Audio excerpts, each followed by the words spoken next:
নির্বাচন কমিশনারের বিরুদ্ধে বসিরহাটের সাধারণ মানুষের দাবি তাদের হয়রানি করা হচ্ছে। সারা বাংলা জুড়ে চলছে এসআইআর। আজ বসিরহাট বিডিও অফিসে এসআইআর সংক্রান্ত শুনানিতে হাজার হাজার সাধারণ মানুষকে ডাকা হয়। কারোর নামের বানান ভুল তো কারোর আবার বাবার নামের ভুল অথবা অন্য কোনো কিছু সমস্যা।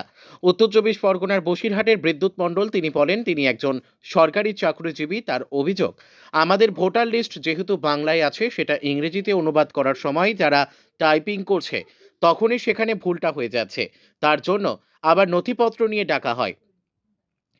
কিন্তু আরও অভিযোগ থাকে যে যাবতীয় নথিপত্র দেখানো সত্ত্বেও সেই নথিগুলি কোনো রিসিভ করা হচ্ছে না, শুধুমাত্র অ্যাফেয়ার্স বোর্ডে লিখে দেওয়া হচ্ছে।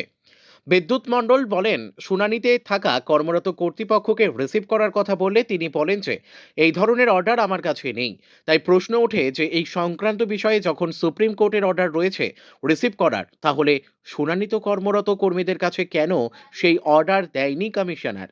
শুনানিতে আইসে অনেক মানুষজন শুনানিতে এসে অনেক মানুষজন তারা আবার বলছেন যে শুভেন্দুর কথা অনুযায়ী 1 থেকে 1.5 কোটি মুসলিম রোহিঙ্গা রয়েছে বাংলায়, তাদের নাম বাদ যাবে। কিন্তু সেই রোহিঙ্গা কোথায়? আমাদের যাবতীয় নথিপত্র থাকতেও কি আমাদেরকেই বেঁচে রোহিঙ্গা বানানো হচ্ছে? আমার নাম বিদ্যুৎ নাথ। আপনি কোথা থেকে এসেছেন? আমি বসিরহাট। আপনার নামে এই যে বিদ্যুৎ নাথ বললেন, তারপরেও আপনাকে কি ডাক হয়েছে? না, আমার 2 মেয়ে ডাক হয়েছে। 2 মেয়েকে নিয়ে এসেছি। ঘটনা হচ্ছে আমাদের কোনো ভুল নেই।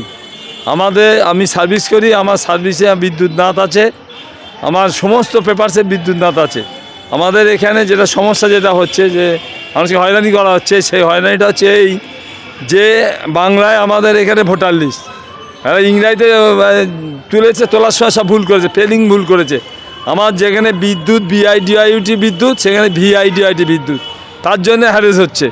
এবার হ্যারেস আসার পরে আমরা এখানে এসে দেখলাম, যখন জমা দিলাম, জমা দেওয়ার পরে আমাদের যে সুপ্রিম কোর্টের রায় যে আছে, যে পেপারস আমরা জমা দিই সে কটা পেপারস আমাদের করে দেবে, রিসিভ করে দেবে।